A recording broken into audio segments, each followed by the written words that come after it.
आज मैं लोक जन समाज पार्टी भारत का राष्ट्रीय अध्यक्ष अपने पार्टी के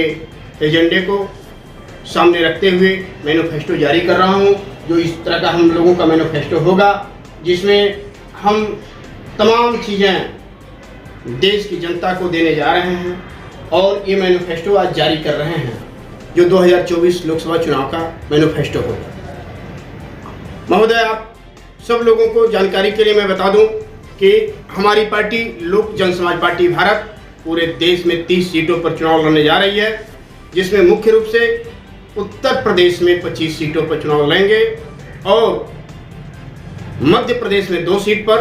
बिहार में 2 सीट पर और झारखंड में 1 सीट पर, जिसमें इसी सप्ताह में वाराणसी जैसी जगह से हम प्रत्याशी घोषित करेंगे, लखनऊ से घोषित करने जा रहे हैं और गोरखपुर से, जबकि इसके पहले गाजियाबाद से, झांसी से, चंदौली से, बांसगांव से और मोहनलालगंज से हमारे प्रत्याशी तय हो चुके हैं। उत्तर प्रदेश में ये 5 प्रत्याशी तय हुए, अभी 20 बाकी हैं और बिहार में हमने बक्सर और हाजीपुर दोनों सीटों से प्रत्याशियों को चयन कर दिया है। उनका नामांकन की तैयारी होगी, जो ही सूचना जारी होगा, चुनाव की प्रक्रिया होगी, हमारे प्रत्याशी दमखम से चुनाव लड़ेंगे। और झारखंड में धनबाद 1 सीट है, वहां से हमारी प्रत्याशी बहुत जल्द घोषित हो जाएंगे। फिर आता है मध्य प्रदेश की बारी, वहां से हमने रीवा से अपने प्रत्याशी को घोषणा कर दिया है और अभी 1 सीट और मुझे बाकी है वहां से घोषणा करने का। आप किन मुद्दों पे चुनाव लड़ेंगे? हम चुनाव शिक्षा, स्वास्थ्य और बेरोजगारी पर लड़ेंगे और निश्चित तौर पर इस बार सरकार में हमारी भागीदारी होगी, हिस्सेदारी होगी और सरकार में हम अपना बात रखने के लिए मजबूत होकर के वहाँ जाएंगे, मजबूर होकर नहीं जाएंगे। अगर जनता ने आशीर्वाद दिया तो निश्चित तौर पर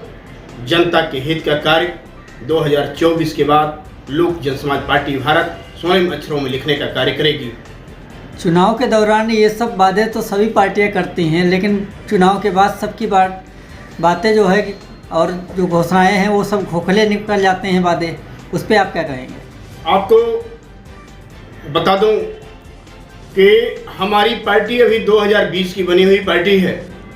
और इसके पहले मैं कई दलों में अहम पदों पर रहा, लेकिन इस 2020 के बाद पता करा लीजिए, हमारा गृह जनपद महाराजगंज जनपद है, वहाँ कुछ ऐसे कारनामे हमने किए हैं जो लोगों को अचंभित कर देगा। जैसे गांव, वहाँ परसा नाम का गांव है, वहाँ आज़ादी के बाद से आज तक सड़क नहीं थी,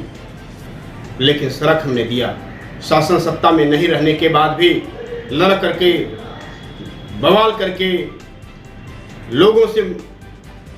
आपस में समझौता करा करके जिस तरह से भी बन पाया हमने सड़क दिया और वहाँ के लोग आज भी खुशहाल हैं। जहाँ भी हमें जो भी देने की आवश्यकता होती है, शासन सत्ता से लड़ाई करके अपने हक का अधिकार को मांगने का कार्य करते हैं और हक अधिकार लेकर के वहाँ जनता के बीच में परोसने का काम करते हैं। क्योंकि हमारा एक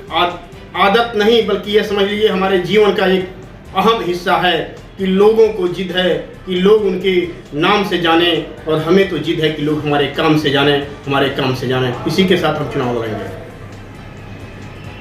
हेलो गाइस, अगर आपको हमारे वीडियो पसंद आते हैं तो ज्यादा से ज्यादा हमारे वीडियो को शेयर कीजिए, चैनल को सब्सक्राइब कीजिए, बेल आइकन को अवश्य दबाइए, जिससे हमारे लेटेस्ट अपडेट आप तक आसानी से पहुंच सके।